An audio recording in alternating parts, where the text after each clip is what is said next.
2 ദിനവൃത്താന്തം അധ്യായം 23.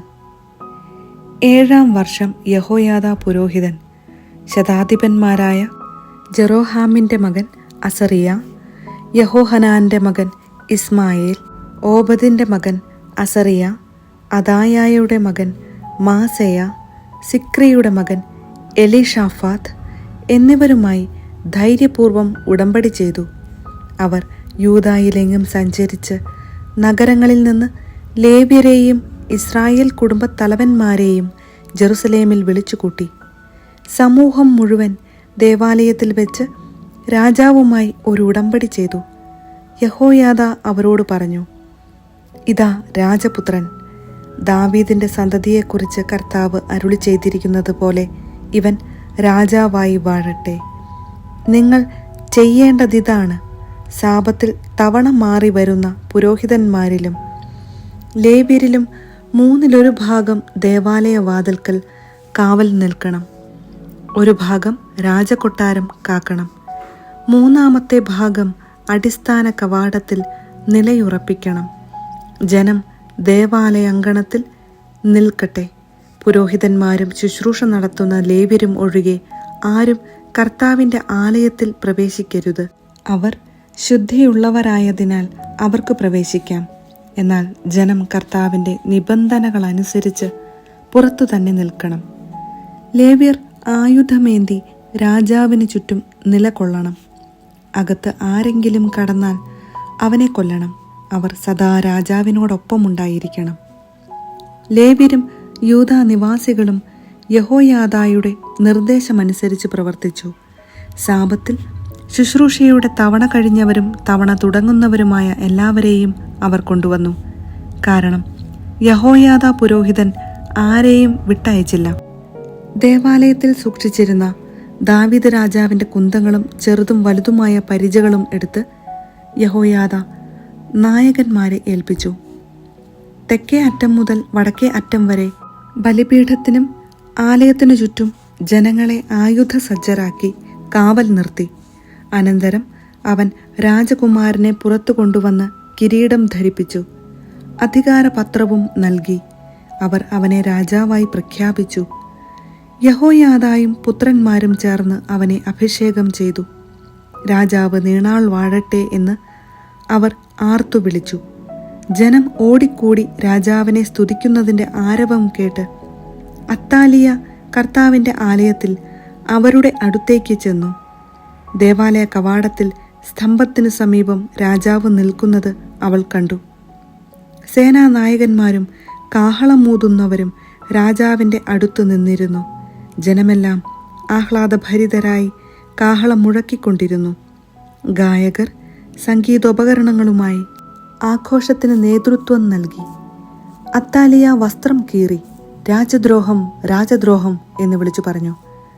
യഹോയാദാ പുരോഹിതൻ സേനാധിപന്മാരെ വിളിച്ചു പറഞ്ഞു, അവളെ സൈന്യനിരകളുടെ ഇടയിലൂടെ പുറത്തു കൊണ്ടുവരുവിൻ.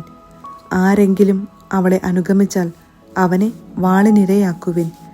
അവൻ തുടർന്നു, അവളെ കർത്താവിൻ്റെ ആലയത്തിൽ വച്ച് കൊല്ലരുത്. അവർ അവളെ പിടിച്ച് കൊട്ടാരത്തിൻ്റെ അശ്വകവാടത്തിങ്കൽ കൊണ്ടുവന്ന് വധിച്ചു. തങ്ങൾ കർത്താവിൻ്റെ ജനമായിരിക്കുമെന്ന് യഹോയാദായും ജനവും രാജാവും ഉടമ്പടി ചെയ്തു. ജനമെല്ലാം കൂടി ബാലിൻ്റെ ആലയത്തിൽ കടന്ന് അത് തകർത്തു. അവൻ്റെ ബലിപീഠങ്ങളും വിഗ്രഹങ്ങളും തച്ചുടച്ചു. ബാലിൻ്റെ പുരോഹിതനായ മത്താനെ ബലിപീഠത്തിനു മുൻപിൽ വച്ച് വധിച്ചു. യഹോയാദാ പുരോഹിതന്മാരുടെയും ലേവ്യരുടെയും മേൽനോട്ടത്തിൽ കർത്താവിൻ്റെ ആലയത്തിനു കാവൽക്കാരെ ഏർപ്പെടുത്തി. ദാവീദ് തൻ്റെ വിധിപ്രകാരം സന്തോഷത്തോടും ഗാനാലാപത്തോടും കൂടെ മോശയുടെ നിയമമനുസരിച്ച് കർത്താവിന് ദഹനബലികൾ അർപ്പിക്കുന്നതിനും അവിടുത്തെ ആലയത്തിൻ്റെ ചുമതല വഹിക്കുന്നതിനും ലേവ്യ പുരോഹിതന്മാരെയും ലേവ്യരെയും നിയോഗിച്ചിരുന്നു. ഏതെങ്കിലും വിധത്തിൽ അശുദ്ധരായവർ കർത്താവിൻ്റെ ആലയത്തിൽ പ്രവേശിക്കാതിരിക്കുന്നതിന് വാതിൽ കാവൽക്കാരെയും യഹോയാദാ നിയമിച്ചു. സേനാനായകന്മാർ, പൗരമുഖ്യർ, ദേശാധിപന്മാർ എന്നിവരുടെയും ജനത്തിൻ്റെയും അകമ്പടിയോടെ അവൻ രാജാവിനെ കർത്താവിൻ്റെ ആലയത്തിൽ നിന്ന് ഉപരികവാടത്തിലൂടെ കൊട്ടാരത്തിലേക്ക് ആനയിച്ച് സിംഹാസനത്തിൽ അവരോധിച്ചു. ജനം ആഹ്ലാദിച്ചു. അത്താലിയ വാളിനിരയായതോടെ നഗരം ശാന്തമായി. 2 ദിനവൃത്താന്തം അധ്യായം 24. യോവാഷ് 7-ാം വയസ്സിൽ രാജാവായി. അവൻ 40 വർഷം ജെറുസലേമിൽ ഭരണം നടത്തി. ബേർഷബായിലെ സിബിയ ആയിരുന്നു അവന്റെ മാതാവ്. യഹോയാദാ പുരോഹിതൻ ജീവിച്ചിരുന്ന കാലം അത്രയും യോവാഷ് കർത്താവിന്റെ മുൻപിൽ നീതി പ്രവർത്തിച്ചു. രാജാവിന് യഹോയാദാ 2 ഭാര്യമാരെ തിരഞ്ഞെടുത്തു കൊടുത്തു. അവരിൽ നിന്ന് പുത്രന്മാരും പുത്രിമാരും ജാതരായി. യോവാഷ് ദേവാലയത്തിന്റെ അറ്റകുറ്റപ്പണികൾ ചെയ്യാൻ തീരുമാനിച്ചു. അവൻ പുരോഹിതന്മാരെയും ലേവ്യരെയും വിളിച്ചുകൂട്ടി പറഞ്ഞു, ആണ്ടുതോറും നിങ്ങളുടെ ദൈവത്തിന്റെ ആലയത്തിന്റെ അറ്റകുറ്റപ്പണികൾ ചെയ്യുന്നതിന് ആവശ്യമായ തുക യൂദാ നഗരങ്ങളിൽ ചെന്ന് ഇസ്രായേൽ ജനത്തിൽ നിന്ന് പിരിച്ചെടുക്കുവിൻ. ഇതിന് വിളംബം വരുത്തരുത്. എന്നാൽ ലേവ്യർ അത്ര ഉത്സാഹം കാണിച്ചില്ല. അതിനാൽ രാജാവ് അവരുടെ നേതാവായ യഹോയാദായെ വിളിച്ചു ചോദിച്ചു, കർത്താവിന്റെ ദാസനായ മോശ സമാഗമ കൂടാരത്തിനു വേണ്ടി ഇസ്രായേൽ സമൂഹത്തിന്മേൽ ചുമത്തിയിരുന്ന നികുതി യൂദായിൽ നിന്നും ജെറുസലേമിൽ നിന്നും പിരിച്ചെടുക്കാൻ നീ ലേവ്യരോട് ആവശ്യപ്പെടാതിരുന്നതെന്തുകൊണ്ട്? ദുഷ്ടയായ അത്താലിയായുടെ മക്കൾ ദേവാലയത്തിന് നാശനഷ്ടങ്ങൾ വരുത്തുകയും അതിലെ പൂജ്യ വസ്തുക്കൾ ബാലിന്റെ ആരാധനയ്ക്ക് ഉപയോഗിക്കുകയും ചെയ്തു. രാജാവിന്റെ കൽപ്പനയനുസരിച്ച് ദേവാലയ വാതിൽക്കൽ അവർ ഒരു കാണിക്കപ്പെട്ടി സ്ഥാപിച്ചു. ദൈവത്തിന്റെ ദാസനായ മോശ മരുഭൂമിയിൽ വെച്ച് ഇസ്രായേലിന്റെ മേൽ ചുമത്തിയ നികുതി കർത്താവിന് നൽകണമെന്ന് യൂദായിലും ജെറുസലേമിലും വിളംബരം ചെയ്തു. പ്രഭുക്കന്മാരും ജനവും സന്തോഷപൂർവ്വം നികുതി ദ്രവ്യം കൊണ്ടുവന്ന് പെട്ടി നിറയുവോളം നിക്ഷേപിച്ചു. ഏറെ പണം വീണെന്നു കാണുമ്പോൾ ലേവ്യർ പെട്ടി രാജസേവകരെ ഏൽപ്പിക്കും. രാജാവിന്റെ കാര്യവിചാരകനും പ്രധാന പുരോഹിതന്റെ സേവകനും കൂടി പണമെടുത്തിട്ട് പെട്ടി പൂർവ്വസ്ഥാനത്ത് കൊണ്ടുവന്ന് വയ്ക്കും. ദിവസേന ഇങ്ങനെ ചെയ്ത് അവർ ധാരാളം പണം ശേഖരിച്ചു. രാജാവും യഹോയാദായും അത് കർത്താവിന്റെ ആലയത്തിലെ ജോലിയുടെ ചുമതല വഹിക്കുന്ന ആളിനെ ഏൽപ്പിച്ചു. അവർ കർത്താവിന്റെ ആലയം പുനരുദ്ധരിക്കാൻ കൽപ്പണിക്കാർ, മരപ്പണിക്കാർ, ഇരുമ്പുപണിക്കാർ, പിച്ചളപ്പണിക്കാർ എന്നിവരെ നിയോഗിച്ചു. അവർ ഉത്സാഹപൂർവ്വം പണി ചെയ്തതിനാൽ പണി പുരോഗമിച്ചു. അങ്ങനെ ദേവാലയം പൂർവ്വസ്ഥിതി പ്രാപിച്ചു ബലവത്തായി. പണി തീർന്നപ്പോൾ ബാക്കി വന്ന തുക അവർ രാജാവിനെയും യഹോയാദായെയും ഏൽപ്പിച്ചു. അവർ അത് കർത്താവിന്റെ ആലയത്തിലെ ശുശ്രൂഷയ്ക്കും ദഹനബലിക്കും ആവശ്യകമായ ഉപകരണങ്ങൾ, സുഗന്ധദ്രവ്യത്തിനുള്ള താലങ്ങൾ, പൊന്നും വെള്ളിയും കൊണ്ടുള്ള പാത്രങ്ങൾ എന്നിവ നിർമ്മിക്കാൻ ഉപയോഗിച്ചു. യഹോയാദായുടെ ജീവിതകാലം അത്രയും കർത്താവിന്റെ ആലയത്തിൽ ദഹനബലികൾ മുടങ്ങാതെ അർപ്പിച്ചു പോന്നു. യഹോയാദാ പൂർണ്ണ വാർദ്ധക്യത്തിലെത്തി മരിച്ചു. മരിക്കുമ്പോൾ അവന് 130 വയസ്സായിരുന്നു. അവൻ ദൈവത്തെയും അവിടുത്തെ ആലയത്തെയും പ്രതി ഇസ്രായേലിൽ ഏറെ നന്മ ചെയ്തതിനാൽ അവർ അവനെ ദാവീദിന്റെ നഗരത്തിൽ രാജാക്കന്മാരുടെ ഇടയിൽ സംസ്കരിച്ചു. യഹോയാദായുടെ മരണത്തിനു ശേഷം യൂദാ പ്രഭുക്കന്മാർ യോവാഷിനെ വന്നു കണ്ട് അഭിവാദനങ്ങൾ അർപ്പിച്ചു. രാജാവ് അവർ പറഞ്ഞത് കേട്ടു. തങ്ങളുടെ പിതാക്കന്മാരുടെ ദൈവമായ കർത്താവിന്റെ ആലയം ഉപേക്ഷിച്ച് അവർ വിഗ്രഹങ്ങളെയും അശേര പ്രതിഷ്ഠകളെയും സേവിച്ചു തുടങ്ങി.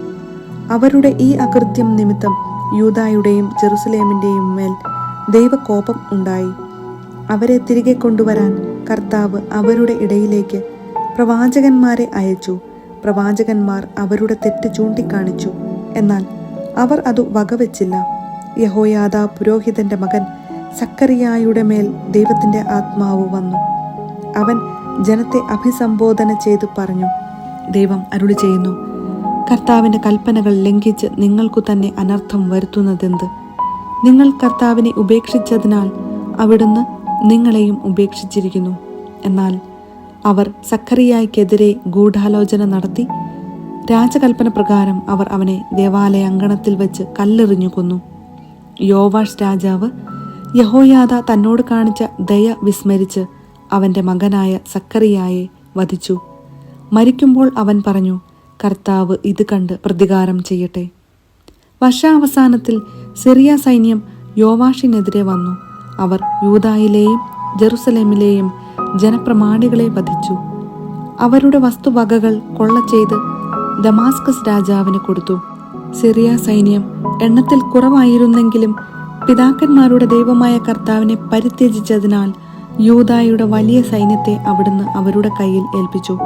അങ്ങനെ അവർ യോവാഷിന്റെ മേൽ ശിക്ഷാവിധി നടത്തി. യോവാഷിനെ ദാരുണമായി മുറിവേൽപ്പിച്ചു.